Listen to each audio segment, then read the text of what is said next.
All right, all right. Welcome to another edition of Vegas Bad Boys of Podcasting. I'm DJ Impact, and I got all of the bad boys with me this evening. And we're coming live onto Zoom. In fact, I'm going to share minds right now with everybody. Yeah. Oh, see, I always do that. You know what? I'll tell you what. Here's the issue. I'm going to tell you what it is. The problem is you cut your volume off your phone, but for some reason it doesn't cut the media volume down. It's like it cuts all volumes down but media. You have to do it twice. You got to do it twice. Yeah, so that's what throws me off. Whatever. Anyway, guys, welcome to the show. Let's get right to it. We got a good 3 count of topics for you. And why not start off with our very first one from Up Rocks with the title, Why Can't AEW Solve Its Women's Wrestling Problem? And I mean, our writer here wrote a lot. So I'm just going to kind of break down a little bit on what they written. It speaks about how one area where AEW has fallen down again and again is this booking with their women's division, and indeed in treating women's wrestling like an important part of the product. It says that the COVID-19 pandemic has made things much worse, but the problem was already there. Talks about before the pandemic, AEW had about 4 women it treated like stars, which is Riho and Nyla Rose, Hikaru Shida, and Dr. Britt Baker, DMD. It has started building up a second tier of women, including Chris Statlander, Big Swole, and Shanna. And then you have Yuka Sakazaki, had recently returned and gave the impression she would be making more appearances. Sadie Gibbs had been off TV, but was teasing a return, possibly with a new gimmick. Anyway, of course, the coronavirus that we call Rona hit, and all the women who lived outside the U.S. became unable to appear. And the pandemic and the travel ban were unpredictable events, but it still says something about AEW priorities that such a high percentage of its regular women's roster members didn't even live in the country where AEW does its shows. Now, it mentions that even if AEW doesn't have access to the female talent that it booked right now, there's still ways that they could demonstrate a commitment to women's wrestling. Just booking 2 women matches on one episode of Dynamite would feel like a huge step, especially if both of those matches had storylines to go with them. There's also nothing stopping them from building up the women's match to the main event of a show. Treat women's wrestling like it's important, and it becomes important, right? So it's also saying that the rumor that Kenny Omega is the one who's over the AEW's women's division. But the author did mention that the best thing that could happen for women's division would be if AEW hired a veteran female wrestler and put the charge of that in division to them. Now, of course, the article goes over how WWE and even Impact Wrestling are doing good jobs right now in their wrestling division. It also mentioned that things got even worse when Baker and Statlander were both injured, removing them from competition for time being. So the author asked a bunch of rhetorical questions, and it's great because I get to ask the bad boys these actual questions and see what they think about what was thrown out there. So I don't know. I could pick on either one of you, or one of you could just say, I'll take this one. So I'm just going to read the question, and I'm going to see if anyone, but I'm going to give you 3 seconds, and I'm going to go straight to the first person I see that I feel like picking on. Why was Allie in a non-wrestling role to begin with? She's a solid worker and was one of Impact Wrestling's biggest female stars for a couple of years. All right, who want to take that on? Well, we don't know. Maybe she was injured. They were trying to create some different things and different looks with her, but we don't know. The simple answer is we don't know. Creatively, it seems like now they're on the right path with those 2, and you get the tournament coming up. So it'll be interesting to see what they do with her, because she was a big part of Impact Wrestling's roster, and a very good worker and entertaining too. So, okay. How about this one? Whatever happened to Mel, the woman who shaved her head to join Brandy's now defunct cult? She's still listed on the official roster, but when was the last time she had a match? Let's go. Well, right now it's COVID, so we don't know who the hell's available and who's not available. I think the biggest thing that you have to look at AEW, is lack of materials, lack of people at the current time. I think they already were a little bit shallow. Some key people got injured, and then COVID hit. It just is what it is. It's just a bad situation that right now they're not in the position to be able to secure acquisitions that they could add to their rosters. A lot more than just signing somebody. Especially now in these COVID times, now you have to, think about a couple of things. Man, you really don't read these things prior. Yeah, I was about Yeah. Again, the question was what happened to Mel? Okay, she's listed on the official roster, but she hasn't had a match. So just kind of curious. Who would know? Well, why ask that question? I don't get it. That's a dumb question. Why ask that question? How will we know? We don't know her. Just being honest. Where is he? Next. How come it took weeks to get the slightest follow-up about the Dark Order recruiter Anna Jay, and we still don't know the whole deal? Yeah. What do you mean we don't know the whole deal? I mean, she obviously wears a mask now and stands in a corner. I'll say I was when they did that angle, I thought that they should have went a different way. But you know what? They did that.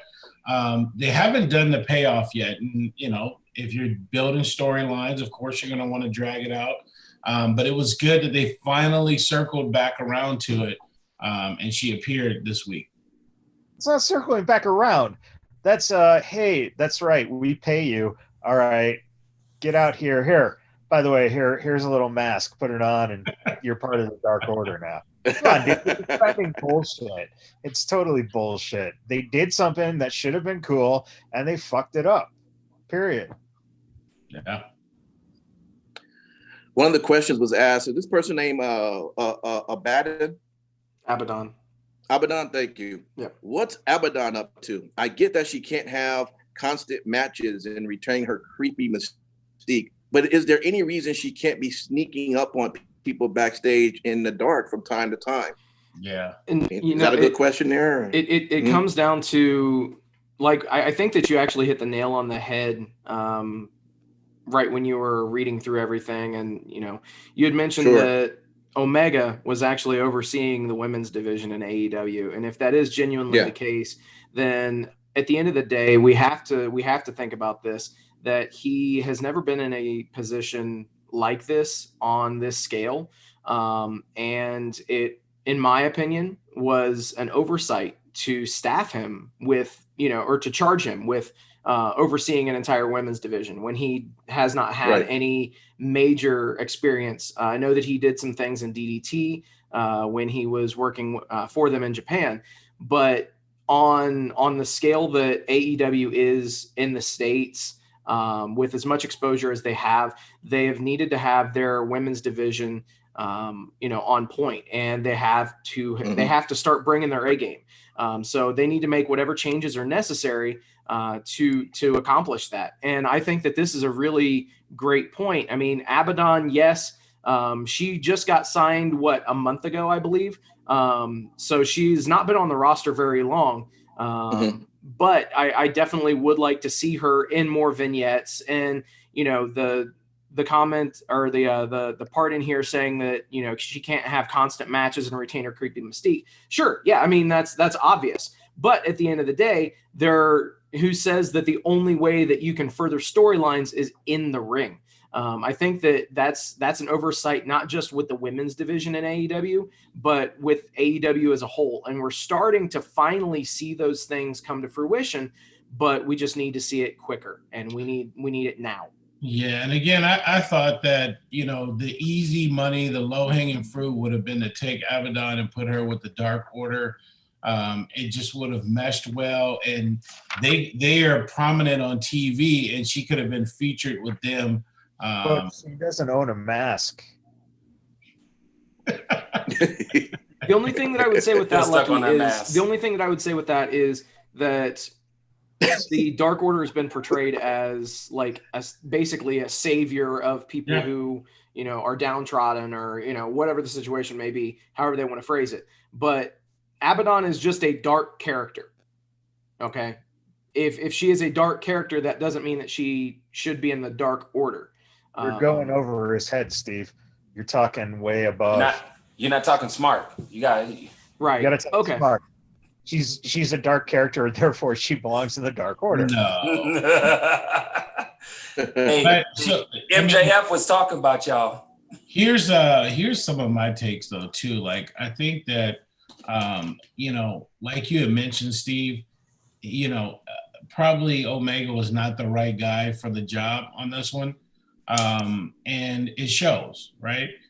He had his girls that he, was pushing through and trying to make this thing relevant. And it fell flat on his face to me. Because you look at it now, they're starting to pivot and they're doing the women's tournament and they're introducing more and more indie talent. I would like to see them continue to do that, sign more women that, people maybe are familiar with. I did a tweet this week mentioning some names, and then a couple other people hopped on and some talent hopped on it. But those names are people that, we know, we love and recognize. So it'll be interesting to see, and we'll have to take a wait and see approach on who this tournament has in it. I think some names have been announced, but I think they're finally on the right track. I have a question for you, King Lucky. I know the Smartville Kingdom sometimes with rumors, they're able to kind of figure out if they're true or not. In the same article, it does say that the recent announcement of a women's tag tournament seems encouraging, while rumors that the whole thing will happen online instead of on TV are discouraging, but hopefully untrue. Does that sound like something that's going to happen? So it's supposed to be the YouTube draw or whatever this week coming up. But I don't know. I haven't heard any rumors of if it's going to be, specifically on YouTube or online. I don't have any problem with it. I watch AEW Dark. It fits in a perfect slot for me on Tuesdays. Because there's so much wrestling throughout the week. But wait, King Lucky. Yeah. Don't you mean the show that was created for the Dark Order? I mean, it's AEW Dark, right? So then it should be like NWO sold out every week. Yeah, whatever. It should feature everyone from the Dark Order on that show, since it's a dark show. Well, first of all, the Dark Order needs to go away, so we'll start there. Yeah. You know what that's called, Steve? You know what that's called? Being fucking stupid. No, smartly simplistic. Okay, that works too. But here's the deal. I mean, you said, King Lucky, hey, if it's on YouTube, I'll watch it. But I think the whole bottom line they're saying is that if we need to build this women division for AEW, it probably needs to be on Dynamite. It needs to be on TV so people can see the buildup of this. Would you agree? Yeah, with this, or they're gonna make it part of it. I mean, I don't think you can feature the whole thing on TV, but I definitely think it needs to be part of Dynamite for sure. Yeah, but the whole reason it wouldn't be on TV is because of the fact that they're going to be using talent that isn't signed. So at this point, why make your audience think when they tune in and they're not marks, they're not reading dirt sheets, why make them think that so-and-so, which you saw them, you're like, oh, that's a cool wrestler, and then you never see him. Yeah, you saw that happen last week. A lot of people like Eva Lise, and you don't know if she signed or not, but maybe she's here this week on TV and gone next week. Same thing happened with Jeff Cobb, which was very, we don't know the inner workings of what happened there, but you said what? Some of us do, and it's just so funny to listen to you because it's great because you're such a purist smart. I call it too. You keep pushing for something to happen, but you don't know what's going on behind the scenes. Because in Smartville, there's no. And that's okay. Reality. I can live in my fantasy land. You know what I'm saying? At least you admit it. Yeah. At least you admit it, man. That's why we love you, man. So actually, really quick, I do just have to mention something from the Facebook chat. This is a great point to bring up. Tristan says AEW truly doesn't have a cohesive plan for the women's division, and their disjointed approach to storyline building, i.e., stories being built on Dark and BTE, is just ruining any flow or smoothness to the women's division. I agree 1,000,000%. Yeah.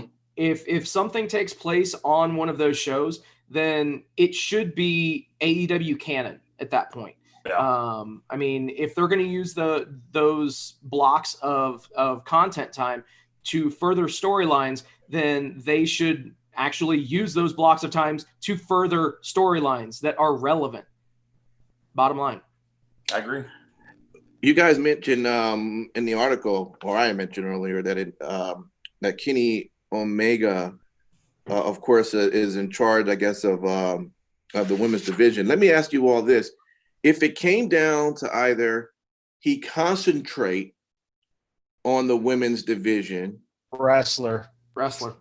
Okay. Yeah. Do you rather have wrestler? Bring someone else in to focus on the women's division. Yep. Yeah. Please. 100%. Okay. A veteran that can be trusted, a veteran that has familiarity of being in that role. Let him get back to being the best bout machine, or even better yet, the cleaner. And you don't even need to bring in someone who is a veteran, or just bring in someone who's fucking creative, knows how to write for women and book for women, and there you go. Let them focus on it. Yeah. Fuck it. I'll go ahead and I'll say it. The storyline writer that the WWE laid off that came up with the fucking Otis and Mandy storyline. Fuck it. Bring her in. Why not? It's better than what you got going right now. It's a good point. Yeah. One last question he threw out there. Let's see what you guys want to say about that. How come we've gotten videos from male wrestlers who were unable to make the shows due to the pandemic or injury, like MJF and Pac and Darby Allin, but we've never seen the slightest hint of any of the missing women? It's a good point. What do you guys think on that? Out of all the questions that he had on this article, that was the only one that to me was worth talking about. I say that's something that a lot of people are wondering for a long time, not specifically these, but you see a lot more of how AEW presents how they're dealing with COVID, and you see their male counterparts. We're not seeing that at all with female counterparts, not in just this particular example, but in other examples. And I think that it's something that AEW has to see a hole, fill it up, and figure out how to move forward and do better. They don't have storylines, man. Well, that's exactly what it is. But they're not prioritizing the women's division. Yeah. At the end of the day, that's what it is. They're not prioritizing it, and it shows. They got to start somewhere. That's what I'm saying. You got to start somewhere. Change isn't going to happen overnight. Starting what it could be highlighting some of the women who aren't here because of COVID or what they're doing during COVID. So something small like that, even if you don't have storylines set in place, I get that. Fuck it. It's still somewhere. Yeah, it's still something. At this point, shoot a vignette with Chris Statlander. I mean, she just had her knee surgery. Fuck it. Have her in, if you want to go completely fucking weird style with it, then, have her throw a green screen behind her and have her be on fucking planet, whatever the fuck. And, have her be an alien and I'm on my home planet right now, whatever the shit. And it's more than what you're doing with her right now. It's more than what you're doing with really anybody in the division right now, except for Britt Baker. Basically. Yeah. And AEW, if you're listening, because we know somebody's listening, you can call us and we'll put this together for you. Just don't call King Lucky's phone because he might be taking. Well, I got way out there ideas, so they can call me. They'll call me more than they'll call you guys. Yeah, but what if you're taking a nap? You might not answer the phone. I might not. They have to call me when it's not nap time, baby. So I got to get my nap in. If they call friends is what isn't considered an inside joke. There you go. Very inside. Yeah. Another thing I mentioned too, as we begin to wrap up with this topic, was Big Swole. Why they would even write her out of the storyline too. I mean, that's kind of interesting as well, right? I mean, why create a storyline where she's written out when she could be performing? Well, she may. Again, it honestly does go back somewhat to what Simon said. She could very well have tested positive or had other medical conditions. There's no way for us to really know that. So I think that they were knocking on the right door with Big Swole. Absolutely. Having her go that route with Britt Baker. It's something that happened for whatever reason. But they need to be agile. They need to be flexible with it and, find a way to get her back on TV because it was going down the right path. Yep. To the point of getting her over, which definitely needs to happen. There's one thing I did want to quickly tie in from, our chat. Tristan did add, we don't really know the women's characters. They don't build them prior to the virus, and therefore there is nothing to feature in vignettes. There are maybe 4 women that we know that we just know them because they were the ones during the COVID. And he makes an excellent point because, again, when I say starting small, like they're not writing for them, I get that. But let's have some vignettes of these women we do have that, aren't the 4 that he's mentioning. You know what I'm saying? So that we get some kind of a sense so we can like these people or that's the problem that they're in. Mm-hmm. And what this article was essentially saying. They invested a lot of their focus on people who were not part of this country. So when this hit, you have them out of the country. If you start doing vignettes with those people and they can't get back in this country for 2 years, then you're blowing your television time. Well, let me ask you this question then. We got a lot of women stateside that they could be reaching out to, who I know for a fact are clean. Well, maybe not like that, but for the most part that I know are negative for the coronavirus. Let's put it that way. And there's somebody that can be useless. Well, because it does come down to a point. If you're going to reach out to somebody, you need to find out if they have problems with coronavirus or whatnot. But my point is there are people stateside that they could be reaching out to right now that are either independently, wrestling, or they're people in other promotions that are not getting work right now. And I think that is what they are starting to do. I mean, you have to look at what happened a couple of weeks ago with Diamante and Ivelisse. I was happy with that. I was completely happy with that. So more, please. All right. That's what it comes down to, man. They're trying this tournament thing. We'll see what happens. But that's where they're using those people. And that's where those people, if they show that they can do it, they're going to get hired. True. And one last thing that AEW suffers from, and I think it's something that we all tend to forget about, is the depth of the roster that are seasoned veterans or that have any real ring time. A lot of the women's roster in AEW is still very green. They don't have a performance center where people can go in and do this, that, or the other. They're attempting to found one by opening the Nightmare Gym, but at the end of the day, they have to get those in-ring minutes. And it's something that by not doing house shows, by not doing a lot of the things that a lot of the workers in WWE or that have worked extensively on the indies have been able to do to build up that in-ring time. I think that's a very serious gap that, we don't really talk about too much on the show. And that's something that can easily be remedied. They just need to focus their resources and efforts into that direction. and then that'll at least get them back on the road to recovery. All right. Good stuff, guys. Let's go to our second count. This is from Variety.com. It's titled as WWE Ratings Tumble. McMahon must stop blaming storylines. So the article talks about this, some of the passages from it. Instead of focusing on long-term health of the company and building a product that audience want to watch, both McMahon and investors have put all their eggs in the TV revenue basket.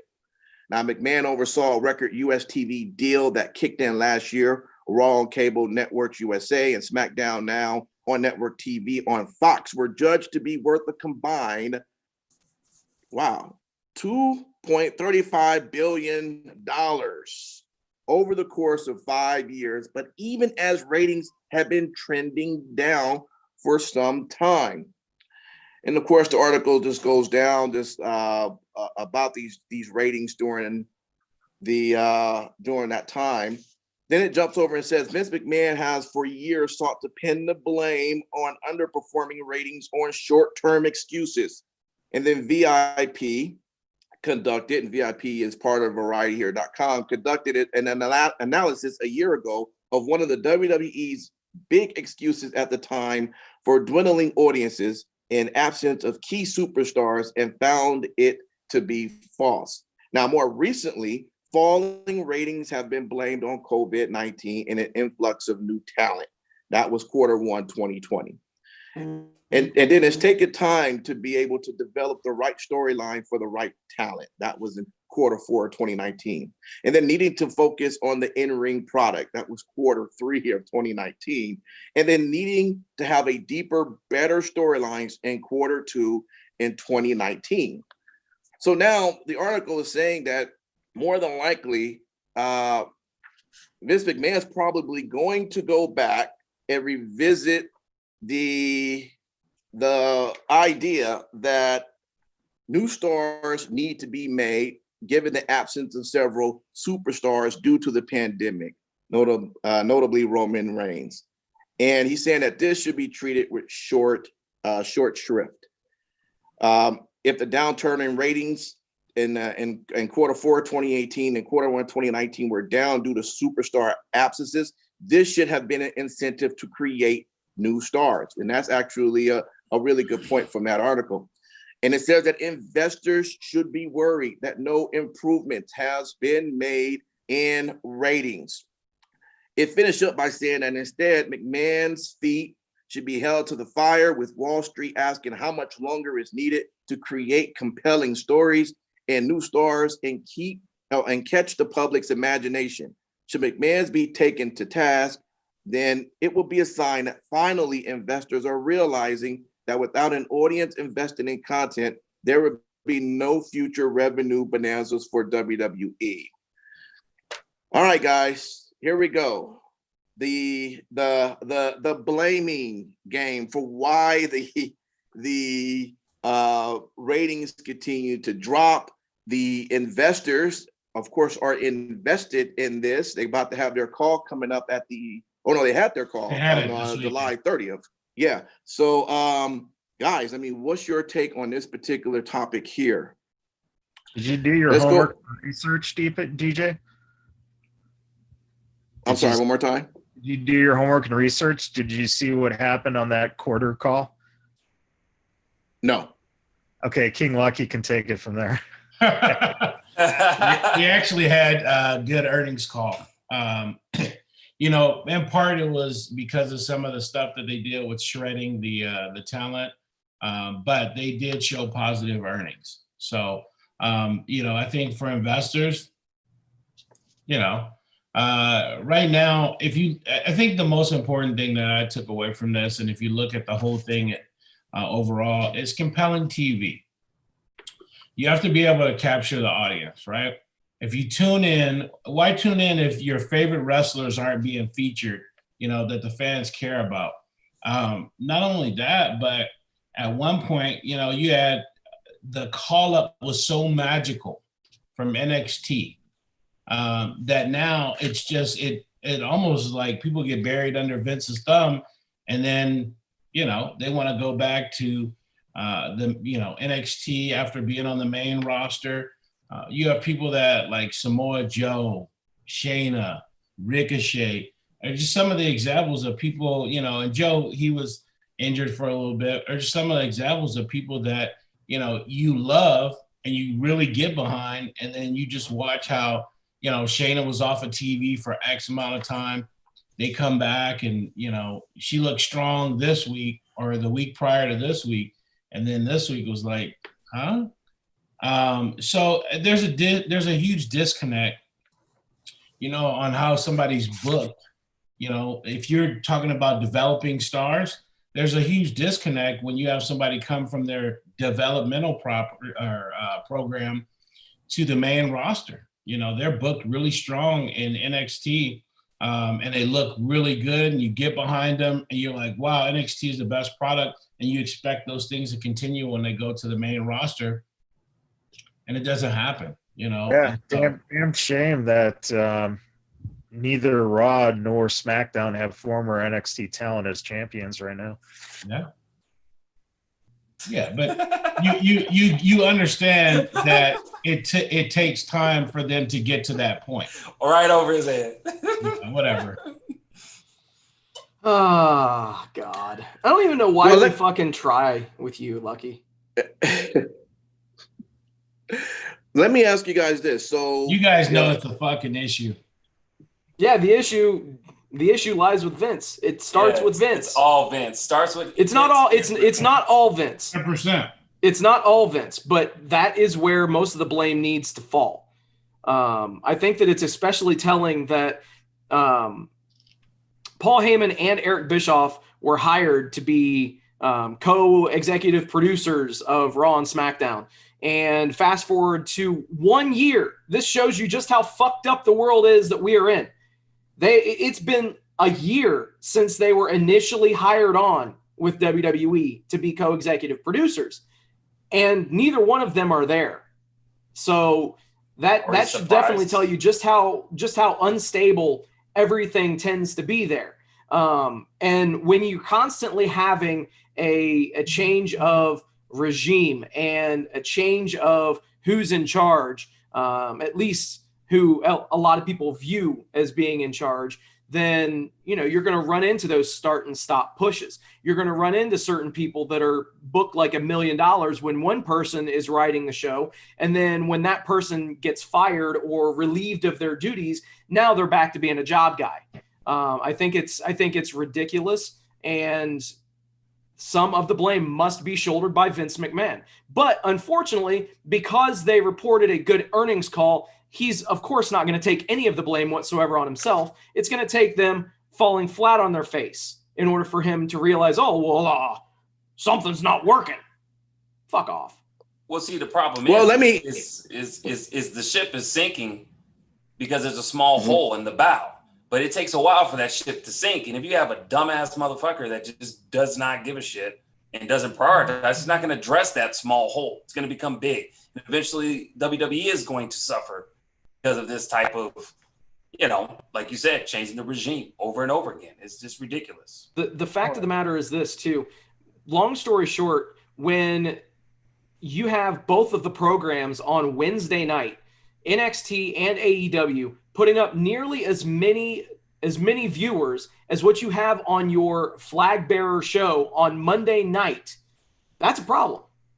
That's a problem, because for 30 years you've had Raw as basically, even before Raw, it was primetime wrestling. So WWE has had a wrestling program on USA Network, or the 2 years that they were on Spike, TNN, whatever. But for the better part of 30 years, they have had a weekly episodic TV show on Monday nights at 8:00, and they conditioned so many people that Monday night is wrestling night.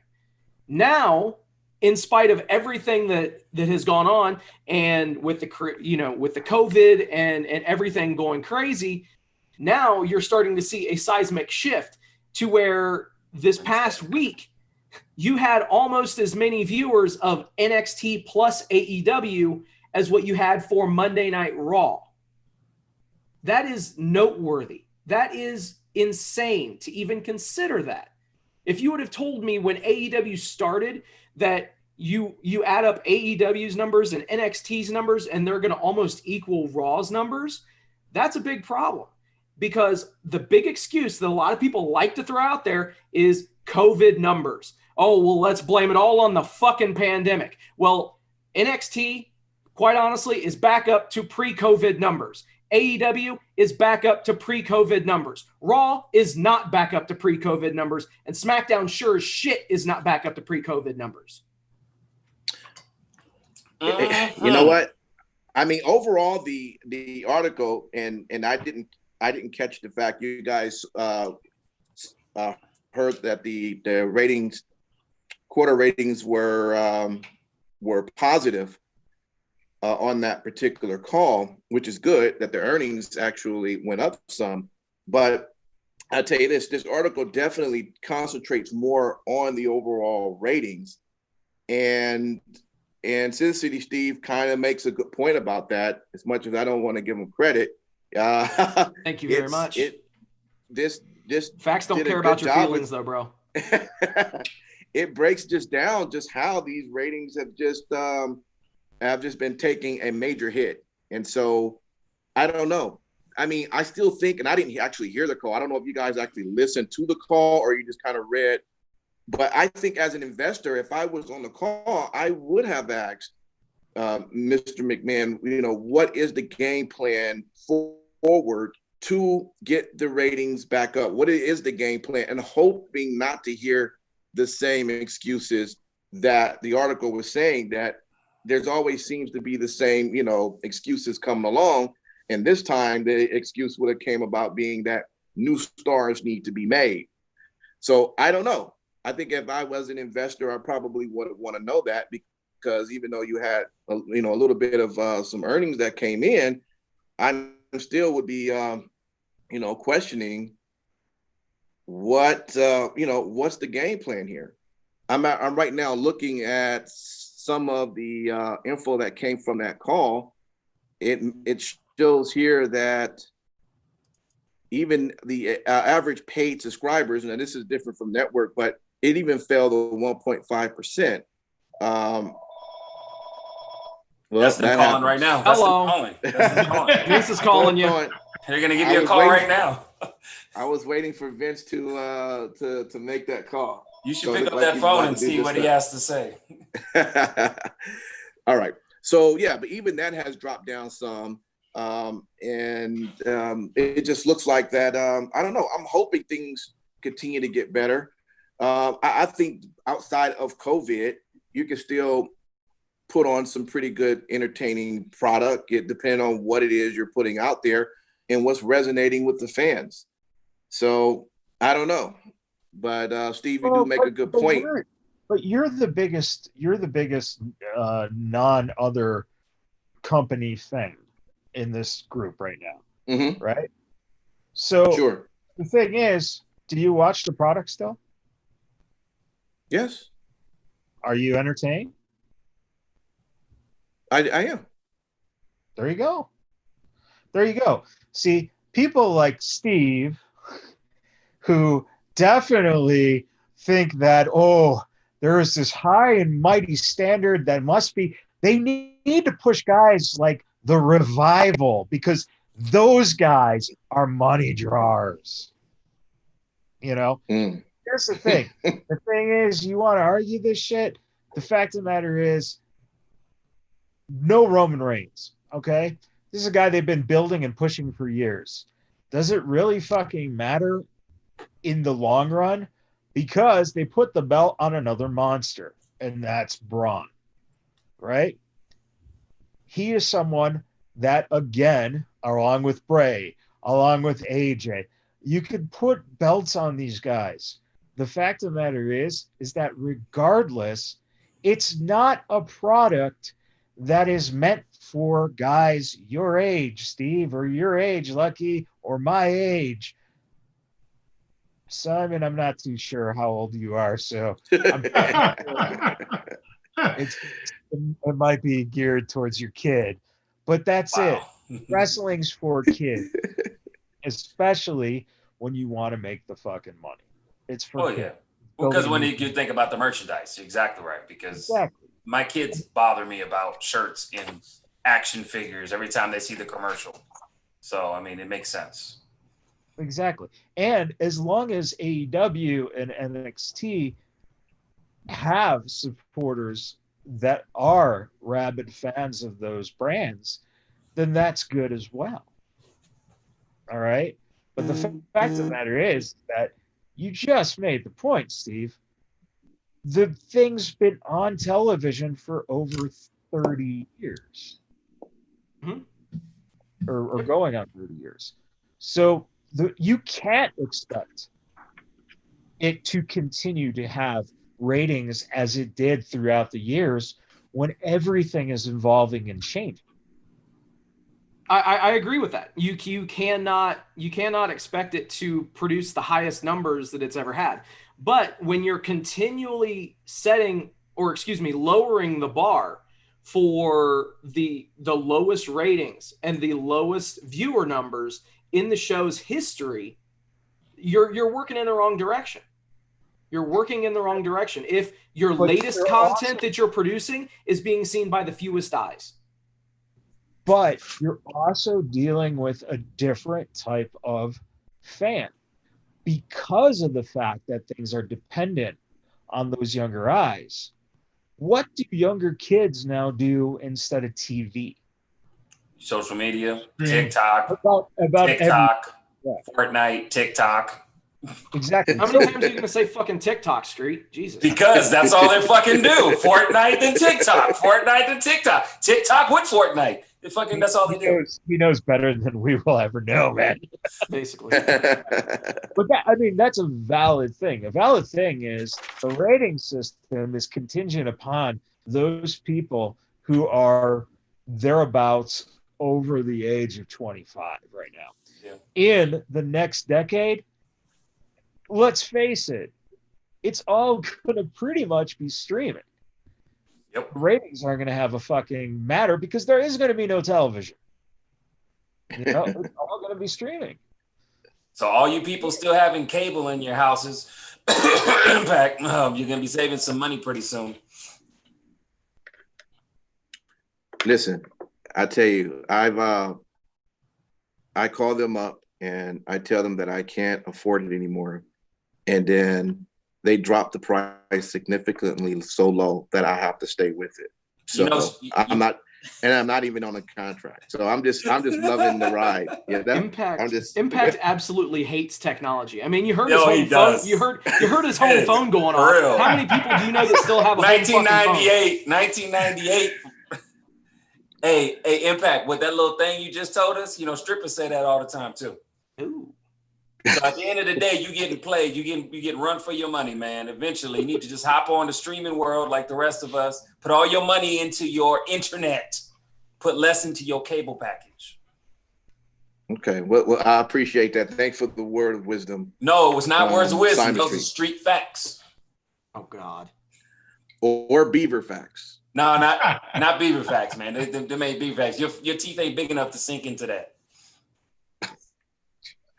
Okay. Please, Sin City, don't try. Let's go to our third count.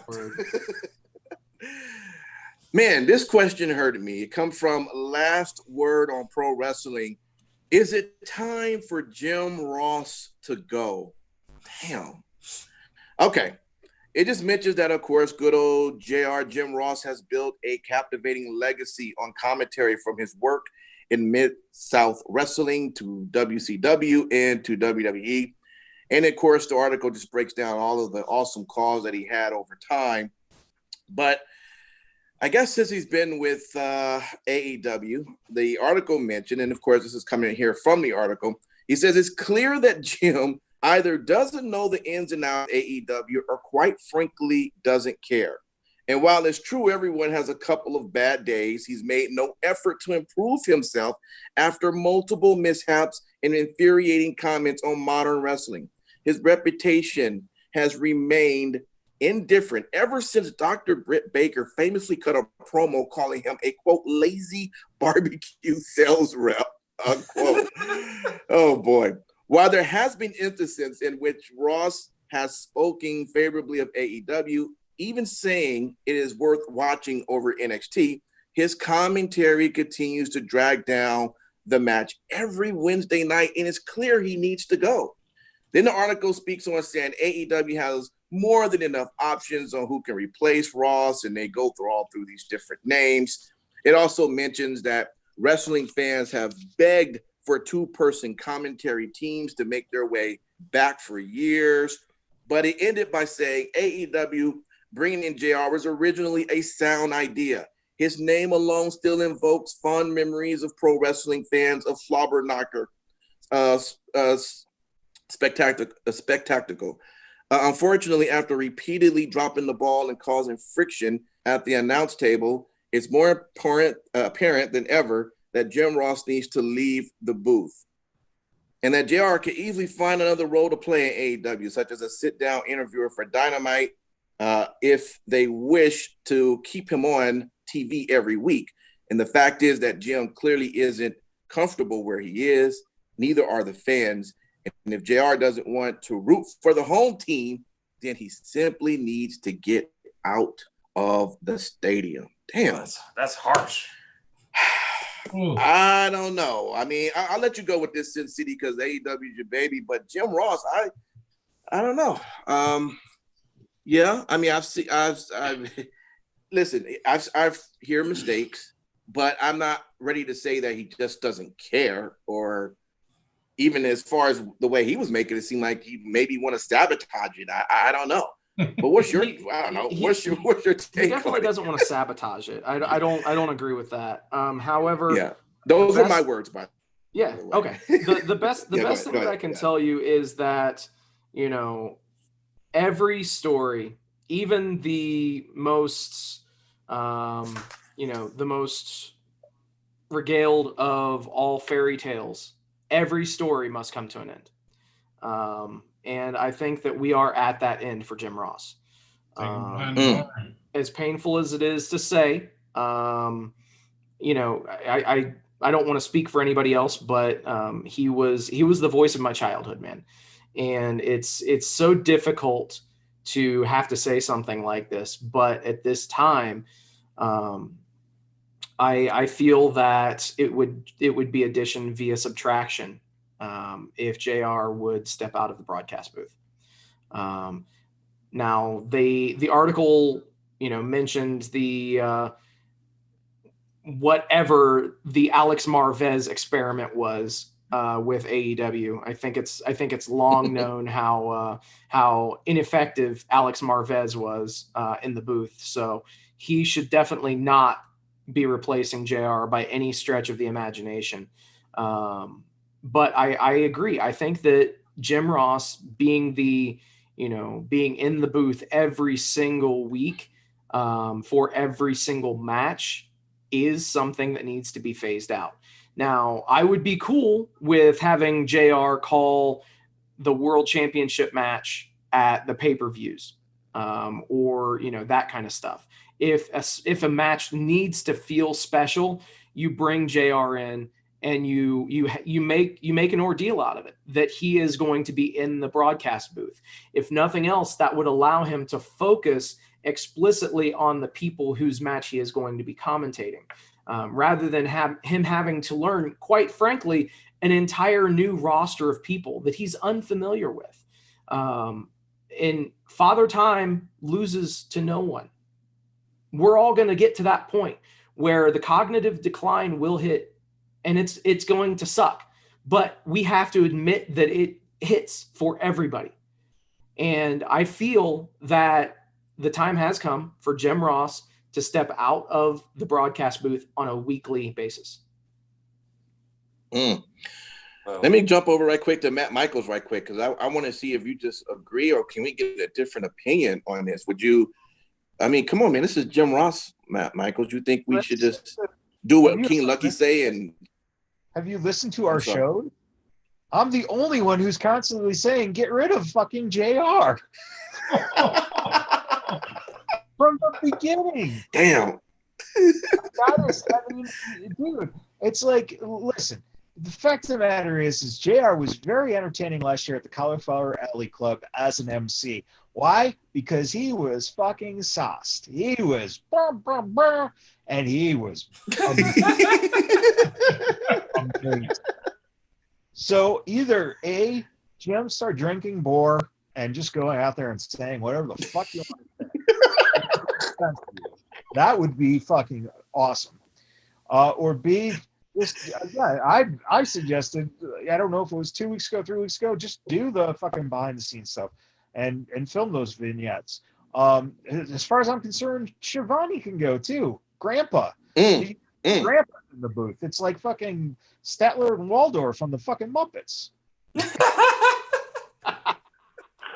and then the only way Taz makes any kind of impact is because Excalibur is off TV, because Excalibur, we find videos now on the internet of Excalibur saying stuff that is not correct nowadays to say.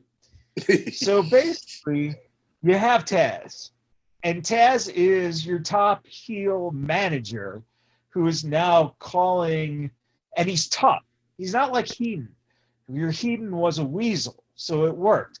But here you have this tough guy manager, and now he's entertaining on commentary, which is not a good balance.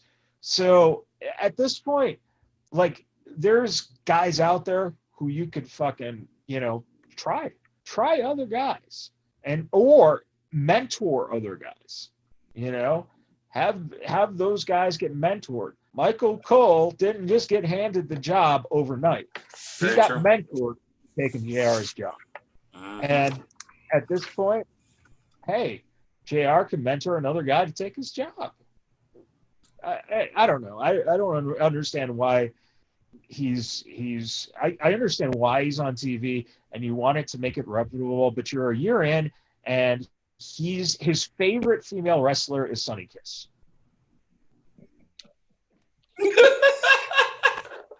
Yeah. I mean, it's, by God, he's referred to Sunny Kiss numerous times as her and she and stuff, and it's like, but do it once, that's a mess up. Yeah. Do it multiple times. It's like, dude, he's a guy. He is gay. Just relax there, good old JR. Oh, maybe he is awesome it up. Maybe he is drinking a little bit more, You know what? I'll throw my opinion on this one. I remember an old tale that many people have read. It's a book. It's called Old Yeller. And the series of Old Yeller is these adventures of this dog that has always been the core of the family, protected the kids, raised the kids. But it came to the point where there was that rabid wolf. And he protected the family for the last time, got bit and contracted rabies. And I remember the oldest son, when I was reading this book, had to put him down because the family thought he would be a threat to the family. Very much reason why I bring up that story is we want to give dignity to the legacy of Jim Ross before he tarnishes. Well, I don't know about that part, but I'm saying like that the reason why they shot Old Yeller is because they didn't want to wait for him to attack one of their family members. So I'm saying in this instance of JR, if we don't figure out what to do with him now, give him what he's earned, the legacies he's built up, eventually he will endanger AEW. And it's going to be some thick shit to try and figure out. And he deserves better. He deserves to have a nice bow out. Thank you so much, because he has undoubtedly been a part of our lives. I mean, there's shit that I would do in the house, putting my sister in a goddamn figure eight, pretending that JR's in the background, talking about, narrating it. So again, it's one of those things. Let's find a way to have him bow out, so that way he doesn't like fuck it up. So Simon, yes. how good is your back bridge? My back bridge is really good. You know what? All right. I am very athletic even at this age. I will tell you that.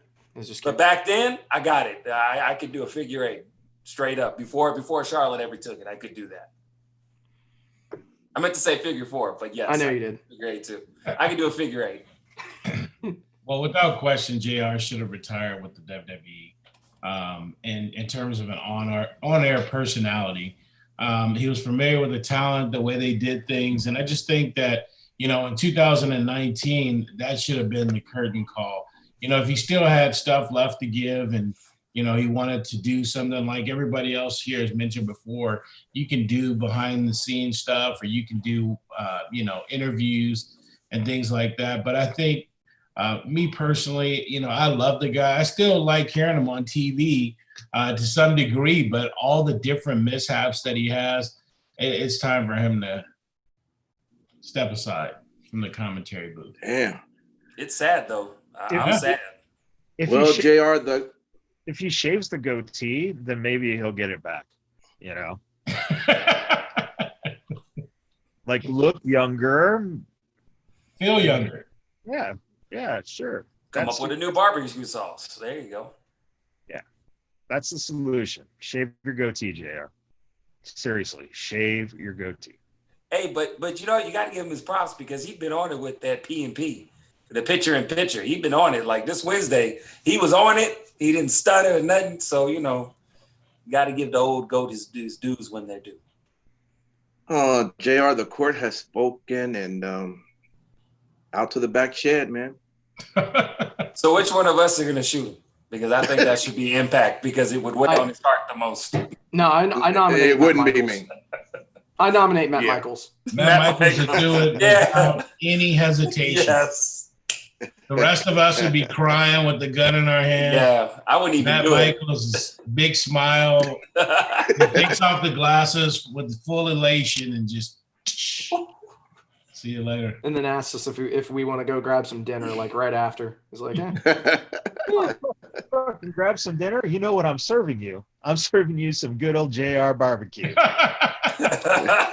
I'm glad that you picked up where I was going with that. So good shit, guys. Great stuff. That is our 3 count. You guys did a great job with your analysis. All right, appreciate it. We're always appreciate everyone listening and tuning in. You can always catch us. We're Sunday nights, somewhere around 8-ish on Zoom. So if you are one of our followers, it should pop up, and we would love for you to go ahead and watch us entertain you. And of course, our podcast is being released on Tuesday. So we thank everyone for listening, and we'll see you next week. Peace. And if you are watching the live stream right now, we'll be back in about 10 minutes to give you some wrestling talk. And maybe by that time, JR will have shaved his goatee.